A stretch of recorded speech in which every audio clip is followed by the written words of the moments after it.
Houston area executives will be sleeping outside next week to call attention to a problem that many of you don't see but is very much there. I'm talking about the homeless, specifically homeless teens, young people living on our streets. We've talked about this event in the past, but can you believe this will be the 10th executive sleep out benefiting Covenant House Houston this year, with a big twist that could and should bring even more attention to the cause.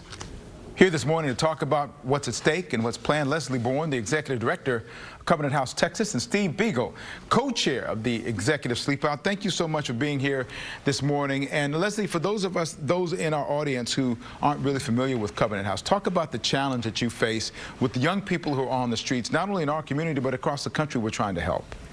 Thank you, Ken Burrell. It's great to see you. Well, Covenant House, first off, we're a faith-based organization, and our mission is committed to giving homeless youth a safe haven, absolute respect, and unconditional love. And we do that by meeting these kids where they are.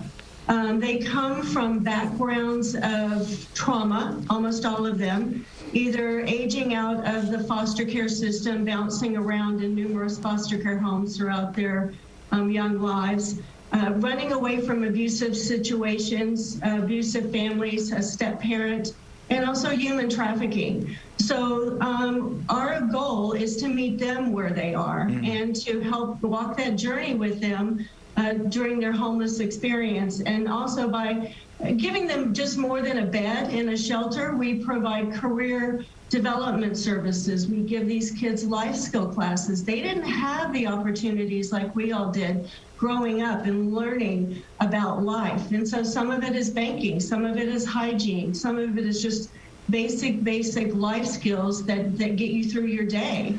Right. We also have a medical clinic. A lot of these kids have not had good medical care or dental care, and we provide all of that. Our medical clinic also has psychiatry and psychology. I would say a good 50 to 60% of our youth have some mental health challenges due to their life experiences they've had by the time they find us. And so now we come up to the event, which is 10 years now. Steve, I can't believe it's been 10 years, Executive Sleep Out. Talk about how that's evolved and what the goals are for this year and where it's going to be, which makes it altogether different than it's been in the past. Thank you, Canberra. And we appreciate you having us on today. Sleep Out started, as you said, 10 years ago on the Covenant House campus. It's here in Houston. It started 10 years ago.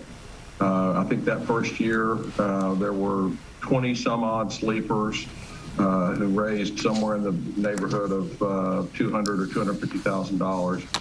This year we're going to have over 150 participating. Some of those will be with us at Minute Maid Park. The Astros have kindly agreed to allow us to use Minute Maid for the event. Unless anybody get a misimpression, we won't be sleeping out on that beautiful outfield grass. We will be sleeping in the Diamond Club parking lot on the asphalt on a cardboard box with nothing but a sleeping bag.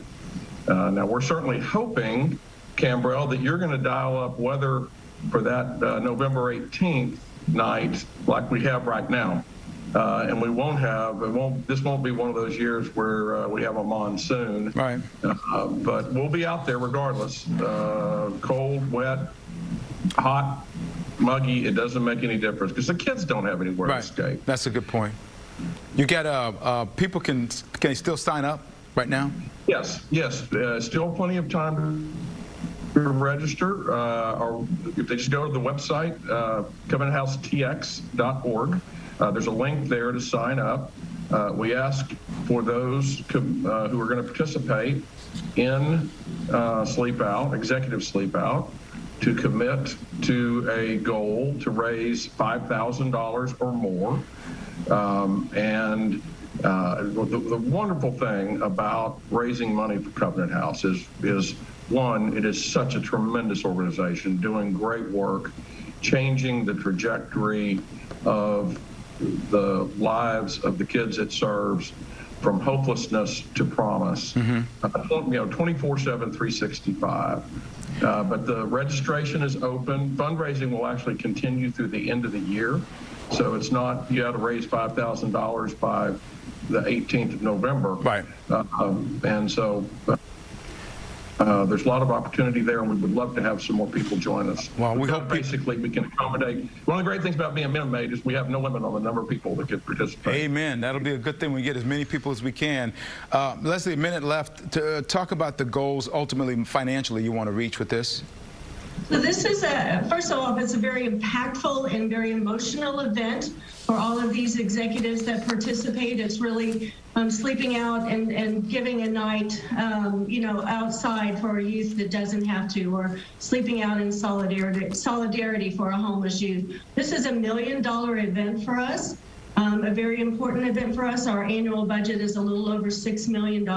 Okay. We know that during this pandemic, more and more homeless youth are going to be out there, so we do expect our numbers to increase over this next year. Well, and he's looking for shelter. Hopefully people watching this morning want to get on the bandwagon and be involved with this, either sleep out, contribute, do what you can. Leslie, Steve, good to see you. I look forward to seeing you on the 18th, and I'll try to do what I can about the weather. How about that? Thank you, Canberra. We look forward to having you with us. Good deal. And I'll put all the information about this on the Houston Newsmakers page on click2houston.com. Thank you very much. Good to see you again. Thanks. Appreciate it.